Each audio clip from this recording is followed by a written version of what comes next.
sorry. I know it's against the CUDA rules, but... Hey, man, what are you doing? What are you doing? I had an emergency as my hair felt funny. Now, that's a fashion emergency, which is an oxymoron. Back in 1964, just 2 weeks before the debut of the Ford Mustang, Chrysler introduced what they hoped would be a more family-oriented pony car alternative, the Plymouth Barracuda. No, you had to get banana cuda. Barracuda, Mama. Unlike the Mustang, which bore little resemblance to the Ford Falcon it was derived from, the Barracuda initially looked like a not-so-sporty Plymouth Valiant it was based on, but would gain more performance features during its first 2 generations. It wouldn't be until the start of the third and final generation, in 1970, when it shared a platform with the Dodge Challenger, that it offered its most powerful engine choices. You know, we probably should go over these CUDA rules. I mean, what are the official CUDA rules? But so few were ever built that they became some of the rarest and most expensive cars today. This is the story of the Plymouth Barracuda. This is my old car. No disrespect of any kind while you're in and around the CUDA, which is probably the finest muscle car ever made on the planet. Unlike the focus of my last episode, which was a line of cars from Lincoln whose alphabetic names were completely forgettable, the name Barracuda stands out, at least to me as one of the best choices for car names. Using a vicious animal's name for a car clearly defines the car's purpose, and yet the Barracuda was originally going to have a much different animal name, the Panda. Back in the early 60s, Ford's Mustang project wasn't exactly a well-guarded secret, so when executives at Plymouth wanted to compete by spicing up their Valiant line with a sportier 2-door option, the name Panda was their first choice. Although bears can give the image of mean and tough, pandas are probably the least intimidating bear they could pick, so thankfully that name didn't stick. During the 1960s, much of Chrysler's budget went to their turbine concept car, a wild idea which made lots of good press, but ultimately proved could never be a practical replacement for the internal combustion engine. So when word leaked out about Ford's upcoming Mustang, Plymouth didn't have much budget to come up with an all-new competitor. This led to reworking their compact Valiant on Chrysler's A-body platform, which already offered a 2-door version, to have a fastback roofline. The result was a rear window design that would become the largest curved piece of glass for a car up to that point, covering nearly 14.5 square feet. This provided an unusually large space for cargo, as not only could the rear seats fold down, but there was also a large space behind the rear seat below the curved glass, and even the divider between the interior and trunk could fold down, which provided 7 feet of what Plymouth marketed as fully carpeted anything space. Chrysler saved money on the Barracuda's development costs by sharing lots of parts with the Valiant, with nearly everything from the doors forward shared between the 2 cars, including the front seats and dashboard. Up front, just the headlight bezels were shared as the 2 cars had their own unique grille treatment.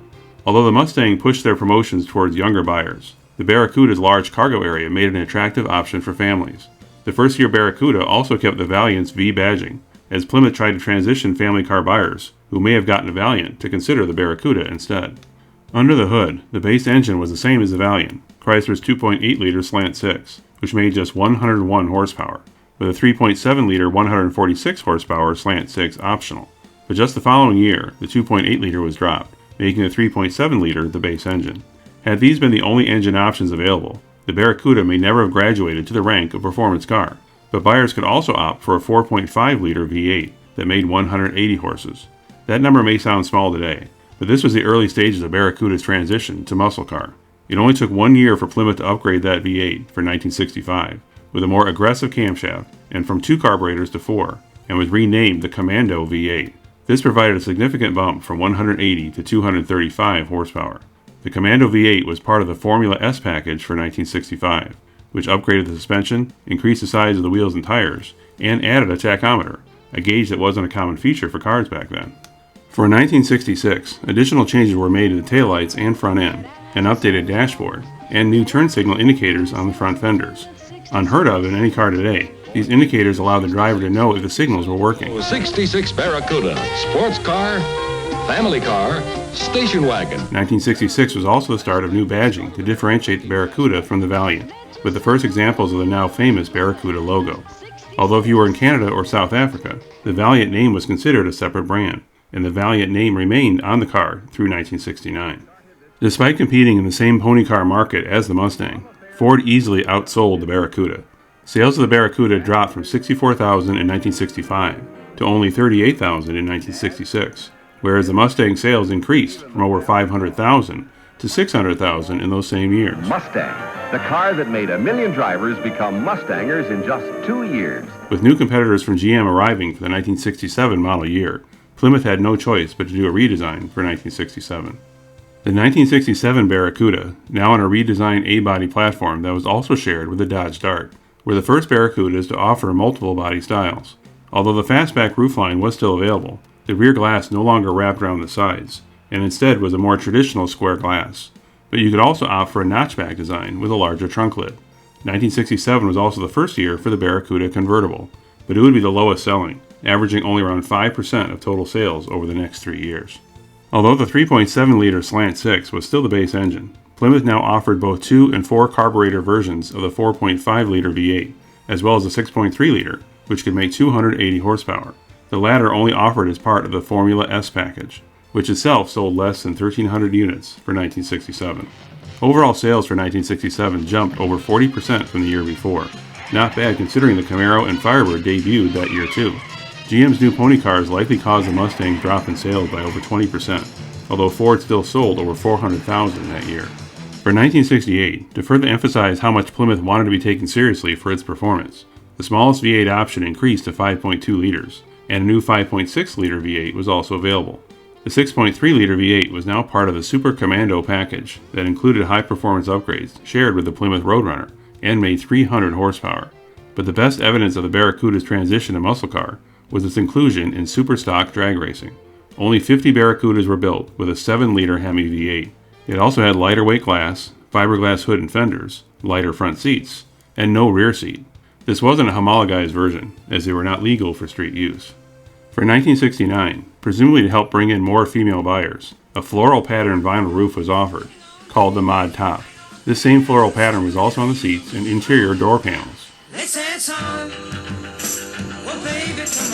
But they clearly didn't give up on the male buyers, as 3 V8s were offered, a 5.7-liter making 275 horses, the 6.3-liter, which got a boost this year to make 330 horses, and finally a 7.2-liter Super Commando V8 that made 390 horses. All these V8s could be part of a new trim package called the Cuda, although the car itself was still officially the Barracuda. This is just a preview of what the Cuda name would become for the following year. 1970 was the first year of the third generation Barracuda, which was no longer based on the A-body Valiant, but instead on Chrysler's new E-body platform, which was shared with the Dodge Challenger. Torsion barbers for the suspension? Torsion bars, Mama, for stability. Yeah, you should be so stable. When seen side by side, one may think the Barracuda was a simple rebadge of the Challenger, but it wasn't. The Barracuda was 5 inches shorter in overall length, about 1.5 inches wider, and 2 inches shorter in wheelbase, so as a result there were no body panels shared between the two. This generation of the Barracuda would be the last model in which Plymouth didn't share body panels with other Chrysler or Dodge models, until Plymouth's final new model, the Prowler, in 1997. The move to the E-body meant the loss of the fastback version, leaving just the hardtop and convertible. Plymouth offered 3 variations: the base model, the more luxury-themed Grand Coupe, and the highest performance variant, the Cuda. Unlike the use of the Cuda name as a trim level in 1969, the 1970 Cuda was actually badged as the Cuda, complete with an apostrophe in front of the C. Although the base and Grand Coupe could be had with the Slant 6, both could also be had with multiple V8 configurations. When you figured in the 3 transmission options, 3-speed manual, 4-speed manual, or automatic, there were 14 different V8 configurations that could be had on the hardtop Cuda model alone. There were less configuration options for the convertible, as only about 5% of the 48,000 Barracudas sold for 1970 were convertibles. The most powerful convertible Cuda model for 1970, with a 4-speed manual and 390 horsepower, only had 17 ever built, making any remaining copies worth well over 7 figures. Unlike the 50 models that were built specifically for super stock drag racing in 1968 and couldn't be driven on the street, the 1970 Cuda offered a homologized version to support its inclusion in the All-American Racer Series, or AAR. Over 2,700 AAR models were sold for street legal use, complete with the requisite clips and air inlet on the hood. These Trans Am racing homologations didn't have the largest displacement engines, as they had the 5.7-liter 6-barrel carburetor V8 that made 290 horsepower. 1970 Cuda models were also some of the most colorful, with options such as Limelight and Bahama Yellow. The Cuda models also could be easily spotted with their shaker hood and striping on the sides. The 1971 model would prove to be a pivotal year for the Barracuda, as it was sold just before new U.S. government fuel efficiency regulations were about to kick in. The 71 model was the only Barracuda to have quad headlights up front, flanking an all-new grille, as well as air vents in the front fenders for the Cuda models. The 440, or 7.2-liter engine displacement, was still an option, but became increasingly rare as production neared its end. The 1971 Cudas also had their own unique striping on the sides to highlight the power under the hood, and continue with the wild colors from the year before. But after selling over 48,000 for 1970, sales dropped to under 16,500 for 1971, as demand for higher displacement fell as gas prices rose. Less than 1,200 were convertibles, with only 11 having the Hemi V8, making them, like the similar 1970 models, worth millions today. 1971 would be the last year that offered a convertible, although a few of the final models built for 1971 were reconfigured to have the 1972 front and rear ends grafted on, and sold to Paramount to use in movie and TV productions. Once the 1971 Cuda convertible shot up in value, shows like Nash Bridges, which ran from 1996 to 2001, wanted to feature a real 71 Hemi Cuda, but the insurance cost alone for a show like this made such a choice impossible. So instead they took a 1970 model and grafted on a 1971 front and rear, along with a smaller engine displacement under the hood. Measurement need a parts car? For 1972, the Barracuda returned to the same dual headlight and grille look from 1970, but more significantly, dropped their most powerful engine options. Sales improved slightly from 1971, despite the 5.6-liter V8 now being the most powerful option, and even that one was detuned to meet emission standards. And that V8 was only one of 3 engine options available. The luxury-themed Grand Coupe was also gone, and as such, features like power seats and windows and upgraded interiors were no longer available in any model. The Cuda name was still used for the performance models, although having the separate name lost much of its purpose when you consider the base Barracuda could be had with the same top engine available in the Cuda, making the Cuda little more than an appearance package. For 1973, the slant 6 engine option was cut, leaving just 2 V8 options, the 5.2-liter and 5.6-liter, but with continued detuning, as well as larger federally mandated bumpers that increased the car's weight. They were becoming pony cars in name only. But they weren't alone, as every other pony car on the market met the same fate. The Barracuda stayed in production for the 1974 model year, nearly unchanged from 1973. With the first Barracuda built on April 1st of 1964, the last Barracuda rolled off the line exactly 10 years later, on April 1st, 1974. Chrysler did consider a 4th generation for the 1975 model year, as a prototype that was built in 1969, just before the 3rd gen Barracuda went into production. But the execs at Chrysler weren't happy with it, as they were more interested in building up Chrysler's more mainstream options, instead of a performance car niche that they predicted would end by the mid-70s. GM and Ford decided to stay the course with the Camaro, Firebird, and Mustang, and although the mid-70s was a rough time for those models, they came back strong in the late 70s and early 80s, whereas Chrysler lost a true competitor in that market and needed a bailout to stay alive. Makes you wonder if Plymouth had continued to offer the Barracuda after 1974. Maybe they could have taken some of those sales from Ford and GM. Once Dodge offered a new Challenger in 2008, speculation arose if they would ever bring back the Barracuda name and use the same platform, as the '08 Challenger was clearly intended to emulate the first Challengers that arrived in 1970. Considering the Plymouth brand had been dead for 7 years by that point, didn't seem to matter. The last generation of the Challenger never offered an official convertible version from the factory, and some rumors spread that Dodge would use the Barracuda name for a new convertible Challenger, which as we know never happened. However, in 2024, Stellantis, the current parent company of Chrysler, filed a new trademark request for the name Cuda after it last expired in 2020. As I write this in 2025, no word if that new trademark means a new model is coming, or if they just wanted to make sure no one else got use of that name.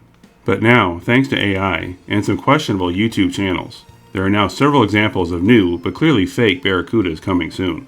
Most of these videos have very few views, as most of us can tell they're fake, and yet here's one from a year ago that has been watched over 548,000 times. I would guess that most of those views stopped watching when it revealed the misspelled Plymouth and Barracuda on the back. Thanks for watching. If you like this video, click the like button and subscribe to my channel. If you once owned a car from the 70s to mid-2000s that you rarely see today and would like it featured in a future episode, leave a reply in the comments or contact me at the email shown here. See you next time.